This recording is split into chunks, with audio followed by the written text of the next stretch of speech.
بسم اللہ الرحمن الرحیم۔ السلام علیکم۔ سیکنڈ ایئر ہم پڑھ رہے تھے اکبری کی حماقتیں۔ آدھی کہانی ہم نے کل پڑھی اور آج ہم اس سے آگے پڑھتے ہیں۔ حجن نے جان لیا کہ اس کو اچھی چاٹ لگ گئی ہے، مزاج دار کو عادت پڑ گئی ہے، تمہارے ڈب کی کوئی چیز نکلے تو لاؤں۔ 2-4 دن کے بعد جھوٹے موتیوں کی ایک جوڑی لائی اور کہا وہ بھی خود بیگم کی نتھ کے موتی ہیں۔ نتھ کہتے ہیں بچوں ناک میں ڈالنے والی نوز پن جو ہوتی ہے، ناک میں پہننے والے زیور کو نتھ کہتے ہیں۔ نہیں معلوم 1000 کی جوڑی ہے یا 500 کی۔ پنہ مل جوہری کی دکان پر میں نے دکھائی تھی۔ یہ جوہری کا نام ہے، سنارے کا نام ہے، سنار کا جو کام کرتے ہیں۔ لٹو ہو گیا، فدا ہو گیا تھا اس پر۔ 200 روپے زبردستی میرے پلے باندھ دیتا تھا۔ میں بیگم سے 50 روپے میں لائی ہوں، تم لے لو، پھر ایسا مال نہ ملے گا۔ مزاحدار نے کہا 50 روپے نقد تو میرے پاس نہیں ہے۔ حجن نے کہا کیا ہوا بیٹی، پانچیاں بیچ کر لے لو۔ پانچیاں نہیں تو آج یہ موتی بک جائیں گے۔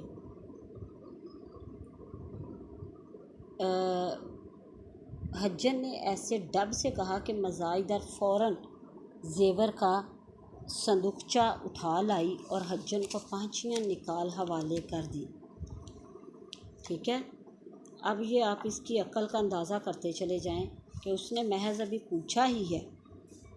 یہ جو پانچیاں ہوتی ہیں نا بچوں، یہ ایک چوڑا بازو بند جس کے نیچے جھالر ہوتی ہے، ٹھیک ہے، ایک چوڑا سا بازو بند ہوتا ہے، بازو پر پہننے والا ایک زیور ہوتا ہے۔ پانچیاں نکال حوالے کر دی۔ حجن نے مزاحدار کو زیور دیکھ کر کہا اے کیسے بے احتیاطی سے زیور مولی گاجر کی طرح ڈال رکھا ہے۔ بیٹی دگدگی میں ڈورا ڈلواؤ، یہ جو گلو بند ہے گلے کا جو زیور ہے اس میں ایک ڈوری ڈلواؤ۔ بالی پتے گلو بند بازو بند میلے چکٹ ہو گئے ہیں، گندے ہوئے ہیں، میل سونے کو کھائے جاتا ہے، ان کو اجلواؤ، ان کو دھلواؤ۔ مزاحدار نے کہا کون ڈورا ڈلوائے اور کون اجلوا کر لائے؟ ان سے کہتی ہوں تو وہ کہتے ہیں مجھے فرصت نہیں۔ حجن نے کہا او بیٹی یہ کون سا بڑا کام ہے، لو موتی رہنے دو، میں ابھی ڈورا ڈلوا دوں، اور جو زیور میلا ہے نکال دو، میں ابھی اجلوا دوں۔ مزاحدار نے سب زیور حوالے کیا۔ حجن نے کہا زلفن کو بھی ساتھ کر دو، سنار کے پاس بیٹھی رہے گی، میں پٹوے سے ڈورے ڈلواؤں گی۔ ٹھیک ہے، یہ جو پٹوے ہوتے ہیں یہ وہ اس کا کام کرنے والے ڈوری وغیرہ کا جو کام کرتے ہیں، تلے وغیرہ کا جو کام کرنے ہوتے ہیں۔ مزاحدار نے کہا اچھا، یہ کہہ کر زلفن کو آواز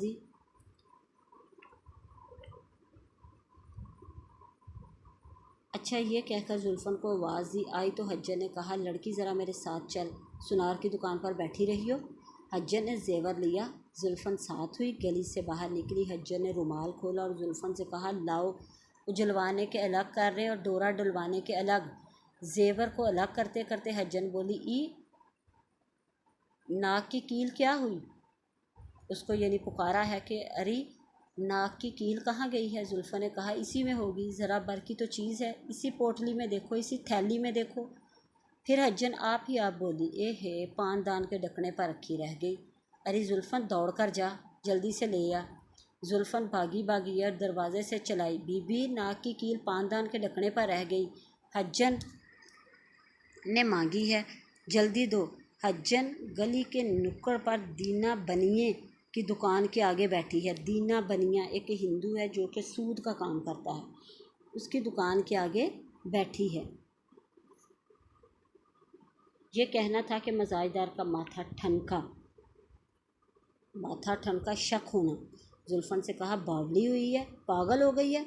کیسی کیل میرے پاس کہیں تھی، تو نے دیکھی ہے؟ ارے کمبخت دوڑ دیکھ تو حجن کہیں چلی نہ جائے۔ زلفن الٹے پاؤں دوڑی گئی، حجن کو ادھر ادھر دیکھا، کہیں پتہ نہ تھا۔ مزاحدار سے آ کر کہا بھی حجن کا تو کہیں پتہ نہیں، میں بازار تک دیکھ آئی، اتنی دیر میں نہیں معلوم کہاں غائب ہو گئی۔ یہ سن کر مزاحدار سر پیٹنے لگی، ہائے میں لٹ گئی، ہائے میں لٹ گئی، ارے لوگوں خدا کے لیے دوڑیو۔ موم گھروں کے چھتے تک لوگ دوڑے، وہاں جا کر معلوم ہوا کہ کہیں کی بہتی بہاتی مہینے بھر سے کرائے پر آ کر رہی تھی، 4 دن سے مکان چھوڑ چلی گئی۔ اب کیا ہو سکتا تھا؟ محمد عاقل نے سنا تو سر پیٹ لیا اور بیوی سے کہا، ارے تو گھر کو خاک سیاہ کر کے چھوڑے گی، میں تو تجھ کو پہلے سے جانتا ہوں۔ مزاحدہ نے کہا، چل دور ہو، اب باتیں بنانے کھڑا ہوا ہے۔ آزار بند دیکھ کر تو نے مجھ سے کہا تھا بیگم کا اسباب ضرور دیکھنا۔ غرض خوب مزے کی لڑائی دونوں میاں بیوی میں ہوئی، تمام محلہ جمع ہو گیا، بات پر بات چلی تو معلوم ہوا کہ اسی حجر نے کنچنی کی گلی میں احمد بخش خان کی بیوی کا تمام زیور اس ہیلے سے ٹھگ لیا تھا کہ ایک فقیر سے دونا کروا دوں گی ڈبل کروا دوں گی۔ روئی کے کٹرے میں میاں مسیطہ کی بیٹی سے ایسی محبت بڑھائی کہ اس کا زیور بہانے سے اڑا لے گئی۔ غرض زیور تو گیا، گزرا ہوا باتیں بہت سی رہ گئی۔ برتن چوری جا چکے تھے، زیور یوں غارت ہوا۔ 1000 روپے کے موتیوں کی جوڑی جو لوگوں نے دیکھی تو 3 پیسے کی تھی۔ تھانے میں اطلاع ہوئی، لوگوں نے بطور خود بہت ڈھونڈا، حجن کا سراغ نہ ملا پر نہ ملا۔ اکبری کو جہیز میں جو کپڑے ملے تھے ان کا حال سنیے۔ جب تک ساس کے ساتھ رہی، ساس 10ویں دن نکال کر دے دیا کرتی تھی۔ شروع برسات میں الگ ہو کر رہی۔ کپڑوں کا صندوق جس کوٹری میں جس طرح رکھا گیا تھا، تمام برسات گزر گئی، اس کو دیکھنا نصیب نہ ہوا، وہی اسی طرح رکھا رہا۔ جاڑے کی آمد میں دھلائی کی ضرورت ہوئی تو صندوق کھولا گیا، بہت کپڑوں کو دیمک چاٹ گئی تھی، چوہوں نے کاٹ کاٹ کر بگارے بنا دیے تھے، بڑے بڑے سوراخ کر دیے تھے، کوئی کپڑا سلامت نہیں بچنے پایا۔ اکبری کا جتنا حال تم نے پڑھا، اس سے تم کو معلوم ہوا ہوگا کہ اکبری کو نانی کے لاڈ پیار نے زندگی بھر کیسی مصیبت میں رکھا۔ لڑکپن میں اکبری نے نہ کوئی ہنر سیکھا، نہ کچھ اس کے مزاج کی اصلاح ہوئی۔ جب اکبری نے ساس سے جدا ہو کر الگ گھر لیا، برتن بھانڈا کپڑا زیور سب کچھ اس کے پاس موجود تھا۔ چونکہ خانہ داری کا سلیقہ نہیں رکھتی تھی، چند روز میں تمام مال و اسباب خاک میں ملا دیا اور ایک ہی برس میں ہاتھ کان سے ننگی رہ گئی۔ اگر محمد عاقل بھی اس کی طرح احمق اور بد مزاج ہوتا تو شاید ایک دوسرے سے قطع تعلق ہو جاتا، لیکن محمد عاقل نے ہمیشہ عقل و شرافت کو برتا۔ ہم کو اکبری کے اتنے حالات معلوم ہیں کہ اگر ہم سب کو لکھنا چاہیں تو ایسی 3-4 کتابیں بنیں، مگر اکبری کے حالات پڑھنے سے کبھی تو غصہ آتا ہے اور کبھی طبیعت اڑتی ہے، اس سے اس کے زیادہ حالات لکھنے کو جی نہیں چاہتا۔ جی سوالات دیکھیں بچوں۔ کٹنی نے اکبری کو پھانسنے کے لیے اسے کن کن تبرکات کی زیارت کرائی اور اکبری نے کن 2 چیزوں کو پسند کیا؟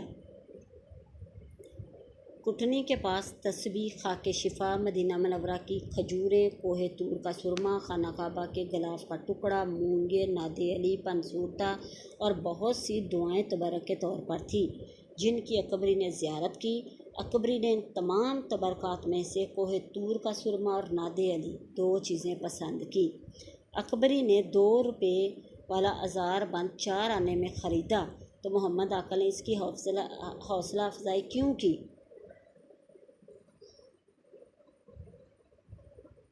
محمد عاقل نے اس کی حوصلہ افزائی اس لیے کی، لالچ ایسی بلا ہے کہ عقل مند آدمی بھی اس سے دھوکہ کھا جاتا ہے۔ محمد عاقل لالچ میں آ گیا تھا۔ کٹنی نے اکبری سے اس کا سارا زیور کس بہانے سے ہتھیا لیا؟ اس نے دھلوانے، اجلوانے اور ڈورے ڈلوانے کے بہانے ہتھیا لیا۔ کٹنی نے زلفن کو کیا کہہ کر واپس گھر بھیجا؟ ناک کی کیل پاندان کے ڈھکنے پر پڑی رہ گئی ہے۔ کٹنی نے اکبری کے علاوہ اور کس کس کو اپنے جال میں پھنسایا تھا؟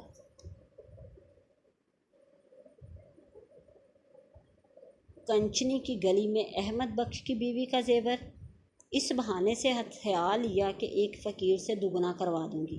اسی طرح روئی کے کٹرے میں میاں مسیطہ کی بیٹی سے بھی بہانے سے زیور اڑایا۔ اکبری نے اپنے جہیز کے کپڑوں کا ستیہ ناش کیسے کیا؟ جب تک وہ ساس کے ساتھ رہی تو ساس 10ویں دن دھوپ لگواتی رہتی تھی۔